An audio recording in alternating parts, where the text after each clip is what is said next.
Live from WRAL News Headquarters in Raleigh, your #1 source for local news. WRAL News, coverage you can count on. There's a chilly breeze blowing over Lake Gaston this morning, but isn't it gorgeous? We'll talk about how much cooler our temperatures will be across the area today. A troubling scene at another lake as you look live right now.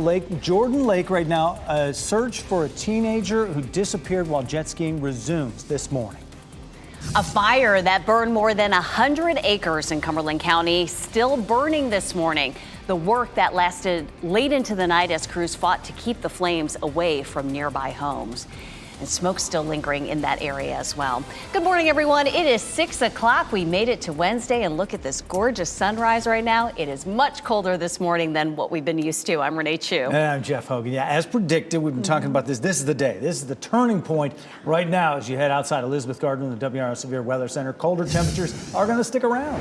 They are. It looks like it's going to be, well into the latter part of this month before we see any sort of changes. 42 is our temperature right now. Beautiful sunrise beginning here in downtown Raleigh. We're looking at the legislative building where you can see the flags moving a little bit. They're not whipping around, but our wind is coming out of the northwest now, and that has been pushing the cooler air in all morning. We are gusting to 16 in Goldsboro. The gusts are in the box on the right side, and we're not seeing gusty winds everywhere, but we could, as we get through the morning, see some winds gusting 10, 15, maybe even up to 20 miles per hour out of the northwest. Not as windy as it was yesterday, but we're just seeing the tail end of that wind dying down as we get through the day today. We did just drop to 38 in Southern Pines. It's almost freezing in South Hill right now, 41 in Rocky Mount, 42 in Durham and Raleigh. Temperatures have been dropping steadily. We might see a couple of other spots dropping into the 30s in the next hour. Our temperatures are running 13 to 21 degrees colder than they were yesterday, so you'll definitely feel that. At lunchtime, instead of 70s, we're talking 50s, about 52 at noon, and our temperatures climb to around 60 this afternoon.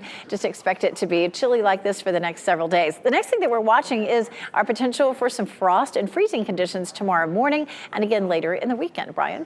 6:02 right now, Elizabeth. Checking that live sensor data. We're not picking up any congestion anywhere in the triangle right now. All of our major routes are looking good in Raleigh and Durham. We do have a report of a disabled vehicle over on the west side of Raleigh, Western Boulevard at Method Road, and a little bit of a mystery right now on 440 westbound.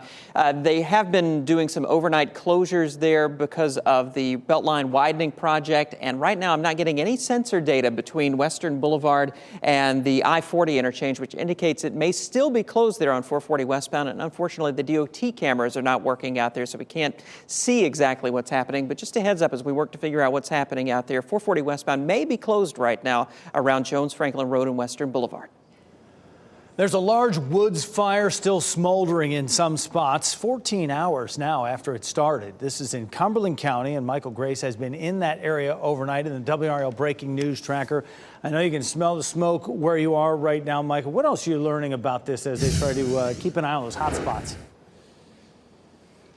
Yeah, I mean, for right now, it seems like visibility in terms of the smoke is okay. I just saw a school bus go by getting ready to pick up the kids this morning. There was a small fire right behind me, about 500 yards behind me. It looks like that has also gone out, but Forest Service has been making the rounds up and down Dudley Road where this fire started since I got here. But let's get to this video of what this fire looked like yesterday. This all happened at around 4 p.m. Started on Dudley. They shut down the road all the way until Mac Simmons. And when I got here at around 2, that's where the majority of the smoke was coming from, Mac Simmons Road. Firefighters were still working against some flames that was right by a home. And they did clear out at around 3 in the morning. But again, they're still smoldering, a lot of smoke overnight, and Red Cross did have to assist with, for those people, 10 different homes that were evacuated. 30 different fire crews were working at this at the height of this fire. But after this, I'm actually going to break down the camera, keep driving up and down Dudley Road and see what the smoke looks like in some of these areas, including Mac Simmons Road, where it was the worst earlier this morning. So I'll keep you updated once I get down there. Live in Cumberland County, Michael Grace, WRAL News. It's a dangerous season for situations like these. An even bigger fire is burning on the coast, where Marines at Camp Lejeune will be driving through smoke this morning. Officials say a massive brush fire there has burned about 3,500 acres, heavy woodland off of Marines Road. Base official Facebook page posted these photos after 1 o'clock this morning, saying that fire is mostly contained now. No injuries or damage to any buildings have been reported. Breaking news. Emergency crews will be at Jordan Lake this morning to search for a teenager who's been missing for about 10 hours. WRAL's Nia Hardin is live at the Farrington Point boat access. Nia, the teen was jet skiing when this all happened.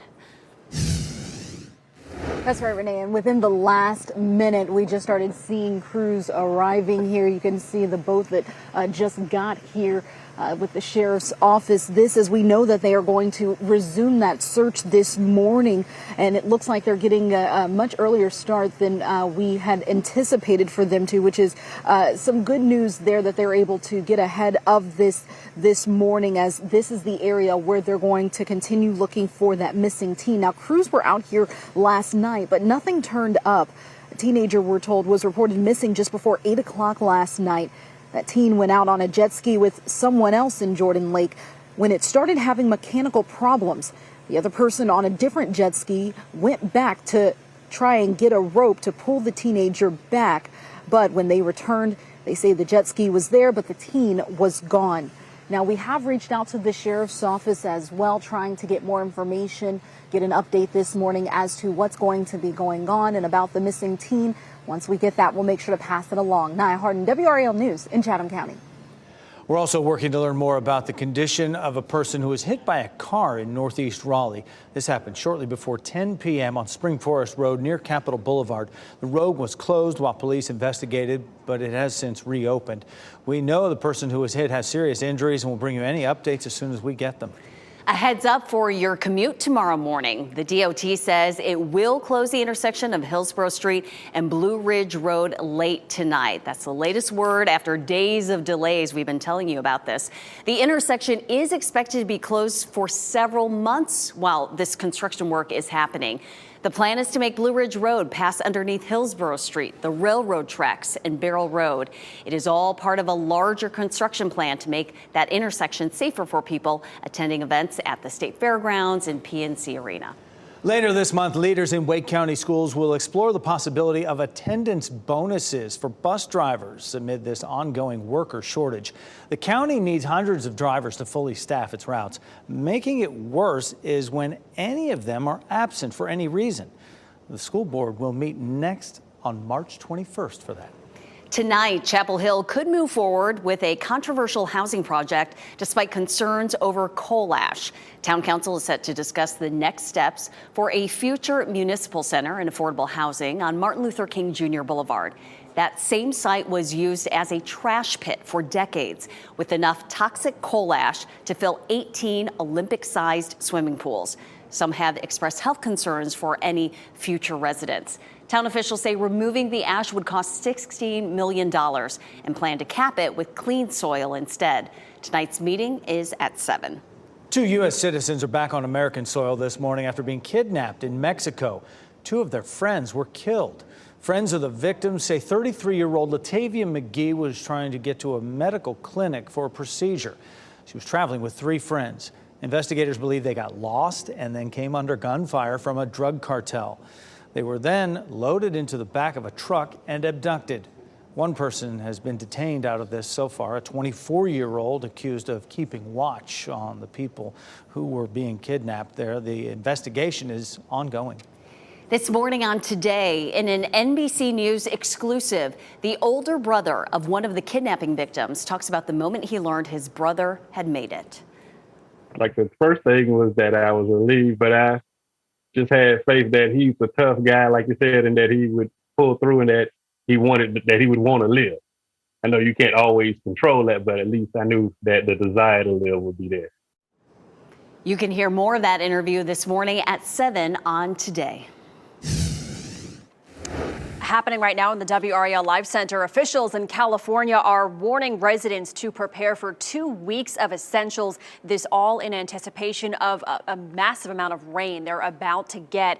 This all comes as the state continues to recover from the colossal amounts of snow that have mountain communities trapped right now. The combination, they say, of heavy rain and snow melt may lead to flooding. Additionally, they say the heavy rain could lead the snow weight to increase, which can cause roofs to collapse. In response to all of this, counties have begun preparations ahead of this looming storm. Fire departments say they will have staff prepared for rescues just in case. Today, Norfolk Southern will hold safety briefings with its employees as the National Transportation Safety Board is opening a special investigation into the company's practices. That railway has come under fire for a handful of incidents, including 2 train derailments in Ohio that happened just weeks apart. And yesterday, a train conductor was killed after a collision in Cleveland. There have been 5 serious accidents since December of 2021, resulting in 3 deaths. And Jeff, in East Palestine, Ohio, researchers say they found more chemicals in the water near the train derailment site than government officials reported. A team from Purdue University sampled water from 2 creeks near the site of the February 3rd derailment. They say they found previously unreported chemicals, including one that can cause coughing and shortness of breath. The team sent its findings to the U.S. Senate Committee on the Environment and Public Works, which will hold a hearing on the derailment tomorrow. UNC and NC State fans will have their eyes on Greensboro tonight as their teams try to advance in the ACC men's basketball tournament. The Tar Heels tip it with Boston College 7 o'clock tonight, and after that, NC State will play Virginia Tech. That game is scheduled to tip off at 9:30. Duke gets its tournament run started tomorrow afternoon against either Pitt or Georgia Tech. WRAL's live coverage from Greensboro Coliseum will get started 4 o'clock this afternoon. Gerald Owens will be there live with pre- and post-game coverage, along with the WRAL sports team. It is 6:11. We now know more about a serious crash in Raleigh that killed a man and left a mother and her child hurt. Neighbors describe what they heard in a crash caused by street racers. Plus, if you were just a tourist, you should have probably lined up at the visitor center. Senator Tom Tillis is calling out Fox News host Tucker Carlson. The reaction to Carlson's downplaying of the January 6th attack. And the colder air is here. You'll feel it this morning and this afternoon. Temperatures the next couple of days will be in the 60s. Friday's cooler with some rain showers. I'll show you the timeline for rain on Friday and Sunday coming up. Listen to WRAL News Plus on your radio in Raleigh on 99.3 FM, in Durham 96.5 FM, and everywhere on 101.5 HD3.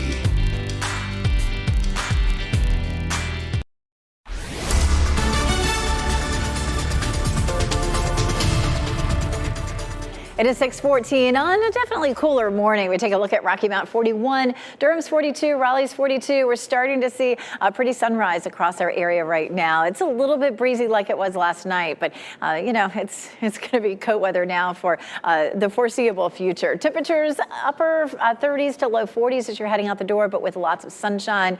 We're going to have to get back into the habit of grabbing that coat when you walk out the door. Our temperature at lunchtime just 50 degrees, and definitely not shorts and t-shirts weather for the kids as they get off the bus, as temperatures at that point will still only be in the upper 50s to around 60. We're looking at cool temperatures. We have a couple of mornings where we could see some frost or freezing conditions across the area. I'll show you which ones look the coolest coming up. Brian? 6:15, Elizabeth, and we have an update on the situation on 440 westbound. This is the camera at US 1 at Walnut Street looking back toward I-40, and way back there in the distance we can see some headlights on 440 westbound. So they have now reopened that westbound side between Western Boulevard out toward Jones Franklin Road. Traffic now is flowing freely through that area. They are doing some overnight construction, and they're going to have some lane closures and also complete closures of 440 at times. They're on the west side of Raleigh between midnight and 5 a.m. this week. Look out for a disabled vehicle on Western Boulevard at Method Road, not causing any problems right now. And around the rest of the triangle, we're still looking pretty good on major routes. Renee? Thanks, Brian. We're working to learn more about the conditions of a woman and child who were hurt when their SUV was hit by a street racer in Raleigh. We told you about this crash on Atlantic Avenue as breaking news all yesterday morning. One of the racers died after losing control of his vehicle. As Sky 5 flew over the aftermath, we found out the second racer crashed a red Chevy Camaro and left the scene. People who live in the area say they heard the crash shortly after it happened. A loud bang, and we weren't sure if it was like a gunshot or like it was extremely loud, and we popped up and we could see through the tree line, and you could see there was like some brake lights, but you weren't really sure if it was an accident. Atlantic Avenue was closed for more than 5 hours yesterday morning as police investigated. Durham police are investigating a deadly crash involving a man who police say was hit by a car at Hillsborough Road right at the 15501 overpass. This is Sky 5 video from that scene. The road was closed for hours Tuesday while authorities investigated. That man died at the scene. So far, police have not said if the driver will be charged. The man who died, his name has not been released. Fox News host Tucker Carlson is accusing top Republicans, including Senator Tom Tillis of North Carolina, of lies and censorship. This comes after Carlson released selected clips from 40,000 hours of video from the January 6th Capitol riots given to him by House Speaker Kevin McCarthy. Carlson has used the clips to downplay the violence at the Capitol. Senator Tillis and other Senate Republicans joined Democrats in criticizing his actions. I was here. I was down there. And I saw maybe a few tourists, a few people who got caught up in things, but when you see police barricades breached, when you see police officers assaulted, all of that, or you had to be in close proximity to it, if you were just a tourist, you should have probably lined up at the visitor center. Capitol Police have also condemned Carlson's comments about the January 6th video. House Republicans, meanwhile, have mostly supported Carlson. This morning, Today is celebrating International Women's Day by sharing the stories of incredible women breaking barriers and changing the history books. And supermodel Iman will join live to talk about how she is supporting women around the world. Today airs at 7 right here on WRAL. It is a chilly but beautiful start to our Wednesday as we take a look around town. Meteorologist Elizabeth Gardner in the WRAL Severe Weather Center with some pretty views. That view behind you is pretty there. That sunrise starting to shine there. Goldsboro looking pretty there. A little bit of light there behind the buildings. Apex looking pretty this morning. Chapel Hill nice and quiet, courtesy of Top of the Hill Restaurant, and it looks nice in Durham this morning as well. But definitely the colder air has arrived. We talked about it yesterday, watching that cold front sink southward across the region yesterday. You can see the blue color contours that are with us today, and that's going to stay with us probably for the next 2 weeks at least. At this point, taking a look at the models as far out as they go, our temperatures look chilly. We're going to watch this next system that rolls in to help to bring us some rain on Friday, and the temperatures will be chilly along with that. But this evening, it looks just fine. We're going to see a beautiful day today. It's just going to be a little bit cooler. March Madness, of course, kicks off in Greensboro. If you're headed over to the Greensboro Coliseum at 7 o'clock, it'll be 52. Boston College plays UNC, and at 9:30, Virginia Tech plays NC State. Temperatures will be in the mid-40s, but nice and dry. After that, we're watching some rain that rolls in for Friday. Late Thursday night into early Friday, we start to see some of those showers. Earlier, it looked like the rain would all be Friday afternoon, but now the system is moving faster, and so it looks like we could see some rain during the morning commute on Friday. It starts to taper off during the evening, and then Saturday looks dry. Could be some snow in the mountains. I'll tell you what, the ski resorts are holding on for dear life. I think they're waiting for this weekend where it'll be colder and they'll have some snow and maybe be able to make some of it. Saturday looks dry, but Sunday we have another system that rolls in. We'll likely see rain late on Sunday. I think the first half will be dry, and we'll see an increasing chance for rain during the afternoon. It'll be a wet Sunday night, a wet Monday morning, but then we'll start to see that precipitation moving out. Friday's rain doesn't look very heavy, maybe 1/10 to 1/4 of an inch, but then we'll add to it late Sunday into early Monday, and that could bring us back up to maybe 1/2 inch to 1 inch of rain. This is the time of year when we often begin to see severe storms. None of that in our forecast anytime soon, but it's our statewide tornado drill. Kids tend to practice this at school, but no matter where you work, you should know your plan. Know how to get into a safe place. Talk about that with your coworkers and your bosses today. Daylight saving time begins over the weekend. We turn those clocks ahead 1 hour before you go to bed. Change all your batteries and your smoke detectors and CO2 warning devices as well. Temperatures close to 60 for today and tomorrow, but look at that, 35 degrees for tomorrow morning. So there's likely to be some patchy frost. We can see frost again on Sunday morning and again on Tuesday morning. Highs will be in the 50s for much of next week, and it'll be pretty chilly on Friday with that rain at only 50. Brian? 621 right now. Let's take a look at that live camera at 87 at Smithfield Road in Knightdale. Headlights you see there are southbound coming in from Knightdale back toward Raleigh. Still looking good in eastern Wake County and around the rest of the triangle. Just check with Raleigh 911 and that disabled vehicle out on Western Boulevard at Method Road. Really the only significant issue that they're reporting right now. Also quiet in Durham. Just want to give you a reminder that we've been talking about this morning and really for the past several days. Starting later tonight, that's when the DOT expects to close Hillsborough Street at Blue Ridge Road. Road. This is a long-term closure of that intersection as they run Blue Ridge Road under Barrel Road and the railroad tracks and Hillsborough Street. They're going to have a little connector road that will help you get between Hillsborough and Blue Ridge, but through traffic heading out to the fairgrounds, you're going to need to think about alternate routes starting with tomorrow morning's commute. Wade Avenue, Edwards Mill Road, Western Boulevard. Just be prepared for that in West Raleigh. Brian, thank you. Lawmakers want answers about the safety of our airlines. The hearing that is happening today after a series of scary incidents in the air. The city of Memphis will release more video in the Tyree Nichols case today. The new information coming out as the city's investigation wraps up.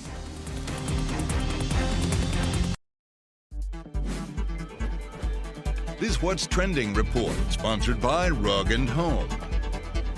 Jeremy Renner is making his comeback just 2 months after his near-deadly accident. Brian Schrader here now with What's Trending, Brian. This is some good news here. Renner is coming back with a new Disney Plus show called Renovations, which debuts next month. And, you know, just when I thought they were out of ideas for new shows, get this. He takes decommissioned government vehicles and repurposes them into new creations. He says that knowing that the show was coming out was a driving force in his recovery. And Renovations, I mean, perfect. He's my Hogan's Hero of the Day, I tell you, with that type of quip with a name. But he's a tinkerer, a known tinkerer. But he had 30 broken bones in his body after that wreck. But you know that snowplow accident that he had? That thing was a snow cat that he had modified and turned it into his own personal snowplow. So. And he was out helping somebody else, right, from the snow and trying to, do good, and then got injured. But so glad that he's okay, and now he has a new show. I'd watch. Yeah, looks interesting. A group of women at a Kentucky senior living facility who went viral with their creation of Rihanna's Super Bowl halftime show have caught the attention of the stars. Take a look at that. Both Rihanna and Jay-Z have sent flowers to these ladies, congratulating them on their performance and their newfound online fame. Just adorable. I mean, dancing grannies, that's social media gold. But I think next year for the Super Bowl, they need to hire them, and they could do the halftime show. Part of it. The internet loves it. It'd be great. Yeah, they do. Take to it. Hey, Brian, thank you. The Carolina Hurricanes celebrating another win after tying the Montreal Canadiens at 3 with a goal in the closing minutes last night. They went on to get the win in a shootout after overtime. 4-3 the final. The Canes have now won 3 in a row. They return home tomorrow night for a game against the Philadelphia Flyers. Speaking of Flyers, if you're headed out to the airport this morning, skies are clear, shouldn't have any problem getting anywhere. Temperatures in some spots are going to be in the upper 30s, looking at low 40s. Expect lunchtime temperatures closer to 50. I'll show you when we could see some overnight freezing temperatures coming up. Bars and restaurants are preparing for a really busy day as we look ahead for day 2 of the ACC men's basketball tournament. Just ahead, how we are preparing to see NC State and UNC.